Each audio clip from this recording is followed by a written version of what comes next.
Jadi ceritanya bro, ada kejadian yang cukup menarik belakangan ini menjelang pertandingan antara timnas Indonesia dan timnas Cina di kualifikasi Piala Dunia 2026. Semua berawal dari prediksi skor yang dikeluarkan oleh Stefano Lillipali, pemain senior timnas Indonesia. Gimana bisa? Prediksi 2-0 untuk kemenangan Indonesia itu langsung jadi sorotan netizen Cina. Gak cuma sedikit, banyak banget yang nggak setuju dengan omongan Lillipali ini, bahkan sampai protes dan komentar-komentar panas muncul di kolom media Cina. Dong Judi. Lagi pula, laga antara Indonesia dan Cina ini emang super penting bro. Ini adalah 2 laga terakhir di putaran ketiga kualifikasi Piala Dunia 2026 yang bakal menentukan nasib kedua tim. Laga pertama melawan Cina bakal digelar di Stadion Utama Gelora Bung Karno (SUGBK), Jakarta pada Kamis 5 Juni 2025. Sementara setelah itu, timnas Indonesia bakal terbang ke Osaka untuk bertemu Jepang di Suita City Stadium pada 10 Juni mendatang. Ini adalah partai hidup mati buat kedua tim karena mereka berebut tempat di 4 besar klasemen akhir. Indonesia sekarang ada di posisi keempat dengan 9 poin, cuman unggul 3 poin dari Cina yang ada di posisi kelima. Jadi kemenangan atas Indonesia jelas penting banget buat Cina kalau mereka pengen merebut posisi 4 besar. Tapi ya, Indonesia nggak bakal nyerah begitu aja dong. Mereka juga bakal berjuang keras untuk meraih hasil terbaik. Pelatih Patrick Kluivert udah memanggil 32 pemain untuk laga ini, meskipun nggak semua pemain bisa hadir. Kayak Sandy Walsh yang cedera dan Eliano Reinders yang ada urusan keluarga. Stefano Lillipali yang juga dipanggil memanfaatkan kesempatan ini untuk berbicara tentang banyaknya pemain naturalisasi yang ada di timnas Indonesia, termasuk dirinya sendiri yang menjadi warga negara Indonesia lewat proses naturalisasi pada 2011 lalu. Nah, sebelum laga, Lillipali berani banget kasih prediksi kalau Indonesia bakal menang 2-0 atas Cina. Omongan itu langsung jadi perbincangan hangat di Cina dan banyak netizen yang nggak terima loh. Salah satunya di kolom komentar Dong Kyudi, ada yang bilang, mereka semua itu pemain yang nggak bisa bertahan di luar negeri, terus berani ngomong 2-0. Mungkin yang bener malah 0-2 buat Cina. Ada lagi yang bilang, kita orang Cina mah hebat kalau nggak teriak ya kita bikin heboh. Yang bener itu 0-2. Bahkan ada yang memprediksi Cina bakal menang telak 4-1, tapi ya gak semua orang protes. Ada juga yang dukung prediksi Lillipali, kayak netizen ini yang bilang Indonesia pasti bisa menang 2-0 sama seperti yang diprediksi Lillipali. Hahaha, seru banget kan? Perdebatan soal prediksi ini jadi makin panas dari yang pro Cina sampai yang pro Indonesia. Stefano Lillipali sendiri di luar prediksinya yang jadi perdebatan juga ngomongin soal bagaimana timnas Indonesia sekarang punya banyak pemain naturalisasi yang bisa jadi pembeda. Kami punya banyak pemain naturalisasi dan itu bukan masalah bagi kami. Kami fokus kepada tim nasional Indonesia dan berharap bisa memberikan yang terbaik bagi Indonesia. Kata Lillipali, dia juga nggak lupa memuji pelatih Patrick Kluivert yang pernah bermain di klub-klub besar Eropa seperti Barcelona, AC Milan, dan Ajax. Menurutnya, pengalaman Kluivert di Eropa bisa jadi modal mental yang kuat buat timnas Indonesia menghadapi tekanan dalam laga-laga besar ini. Lantas, bagaimana dengan persiapan kedua tim? Timnas Indonesia udah berkumpul di Jakarta menunggu 2 hari lagi sebelum laga berlangsung. Sedangkan tim Cina juga udah sampai di Jakarta dan mereka nggak mau kalah, tentunya akan siap memberikan yang terbaik dalam pertandingan penting ini. Di balik semua ini, jadi pertanyaan besar nih, siapa yang bakal keluar sebagai pemenang? Apakah prediksi Stefano Lillipali yang 2-0 bakal jadi kenyataan? Atau justru Cina yang bakal membuktikan kemampuan mereka dengan kemenangan besar seperti yang diprediksi netizen Cina? Kita tunggu aja bro. Duel seru ini pasti bakal jadi salah satu laga yang penuh drama dan tegang. Habis ini kita bakal tahu siapa yang benar-benar layak berada di posisi 4 besar. Jadi bro, ada kabar baru lagi nih yang makin bikin suasana jadi panas menjelang pertandingan antara timnas Indonesia dan timnas Cina di kualifikasi Piala Dunia 2026. Setelah sebelumnya kita dengar soal prediksi skor dari Stefano Lillipali yang bikin netizen Cina pada geram, kini ada satu info penting dari Ketua Umum PSSI Erick Thohir yang bikin suasana makin tegang. Erick Thohir bilang, timnas Cina udah kirim utusan khusus ke Indonesia. Gila bro, ini bener-bener menunjukkan kalau Cina nggak main-main dalam pertandingan yang bakal digelar di Stadion Utama Gelora Bung Karno (SUGBK), Jakarta pada Kamis 6 Juni 2025.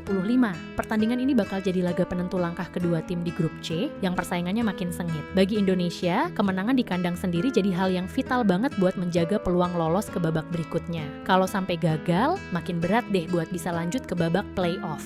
Yang saya dapat info, mereka sudah meminta resmi kepada pemerintah Tiongkok untuk mengirimkan perwakilan, kata Erick Thohir waktu diwawancara di Stadion Madia, Senayan, Senin, 2 Juni 2025.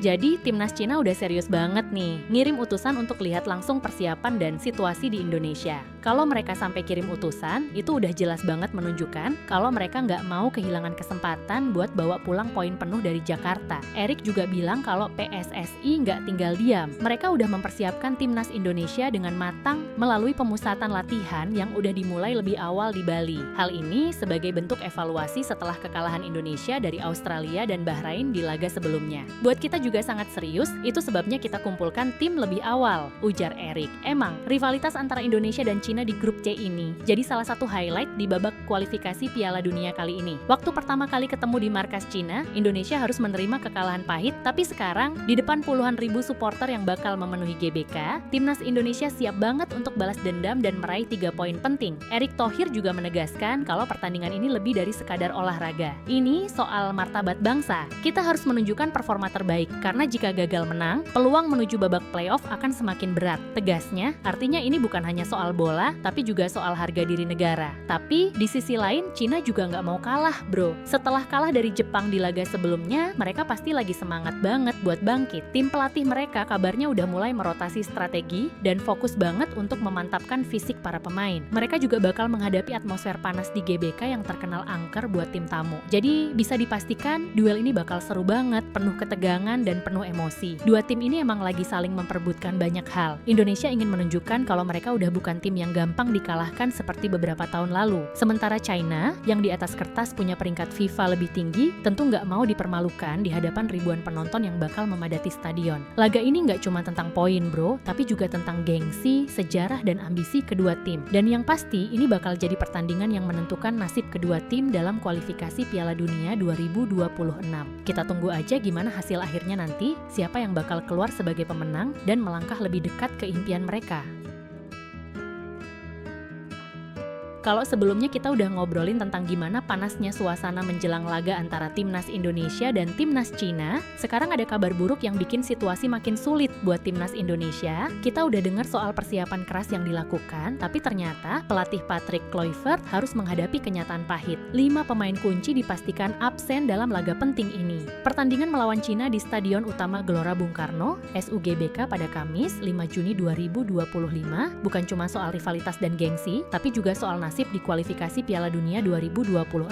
Kemenangan di kandang sendiri jadi harga mati. Tapi sayangnya, timnas Indonesia bakal main dengan kondisi pincang banget. 5 pemain penting dipastikan nggak bisa ikut main. Dan ini jelas jadi masalah besar. Pelatih Patrick Kluivert harus memutar otak nih bro, untuk bisa menyiapkan susunan pemain yang solid meski tanpa kelima pemain ini. Jadi, siapa aja sih yang dipastikan absen? Ragnar Oratmangon Ragnar yang bermain di FC Vidender harus menepi karena cedera yang dia alami. Bahkan, dia nggak cuma absen melawan Cina, tapi juga bakal absen saat Indonesia melawan Jepang minggu depan. Kluivert bilang kalau Ragnar masih punya infeksi di lututnya dan ini bikin dia nggak bisa ikut skuad. Kekecewaan buat saya dan tim kami dan tentu dia, kata Kluivert, menggambarkan betapa pentingnya Ragnar buat tim. Marcelino Ferdinand Lino, sapaan akrab Marcelino, harus absen karena akumulasi kartu kuning. Kartu kuning kedua yang didapatnya saat melawan Bahrain di SUGBK pada 25 Maret, lalu memaksanya melewatkan laga penting ini. Sebelumnya Lino juga dapat kartu kuning pertama saat Indonesia bertemu Bahrain di Rifa, Oktober tahun lalu. Maarten Paes sama seperti Marcelino, kiper timnas Indonesia yang bermain di FC Dallas ini juga absen karena kartu kuning. Paes menerima kartu kuning kedua di laga terakhir melawan Bahrain setelah dianggap mengulur waktu oleh wasit. Kartu kuning pertama didapatnya saat melawan Arab Saudi, jadi dia juga nggak bisa main lawan Cina. Eliano Reinders Eliano, yang juga adik dari pemain AC Milan Tijani Reinders, bakal absen karena urusan keluarga. Dia harus menemani istrinya yang sedang melahirkan anak kedua. Kluivert udah mengizinkan Eliano untuk menepi, karena keluarga adalah prioritas utama. Ini juga menjadi keputusan yang didukung penuh oleh PSSI, karena memang keluarga itu nomor 1. Sandy Walsh terakhir, ada Sandy Walsh yang dipastikan nggak bisa ikut main karena cedera. Sandy lagi fokus buat pulih dari cedera yang didapat saat bermain untuk Yokohama F. Marinos. Dalam postingannya di Instagram, Sandy udah ngomong ke publik kalau keputusan untuk absen ini udah dibicarakan dengan Kluivert dan 2 tim medis dari klub dan timnas Indonesia. Sandy bilang, yang terbaik buat tim adalah membiarkan memastikan cedera saya pulih sepenuhnya. Dengan absennya 5 pemain kunci ini, timnas Indonesia bakal bertanding dengan hanya 27 pemain yang nanti akan disortir jadi 23 pemain yang bisa masuk ke dalam susunan pemain untuk pertandingan melawan Cina. Ini jelas jadi kabar buruk banget di tengah perjuangan timnas untuk meraih 3 poin di kandang sendiri. Patrick Kluivert pun nggak bisa santai bro, dia harus memutar otak dan menemukan susunan pemain yang tepat untuk menanggulangi kekurangan ini. Mengingat Cina bakal bermain dengan serius dan persiapan yang matang, pertandingan ini jadi semakin sulit bagi Indonesia. Tapi Kluivert yakin meski ada beberapa pemain yang absen, para pemain yang ada harus bisa memberikan yang terbaik dan membawa Indonesia ke kemenangan. Jadi gimana nih, meskipun timnas Indonesia bakal main dengan kekurangan, masih ada harapan besar buat mereka. Kita lihat aja nanti gimana perjuangan para pemain Garuda di lapangan. Pertandingan ini bakal jadi laga yang sangat krusial bagi Indonesia untuk bisa mempertahankan peluang menuju babak selanjutnya di kualifikasi Piala Dunia 2026.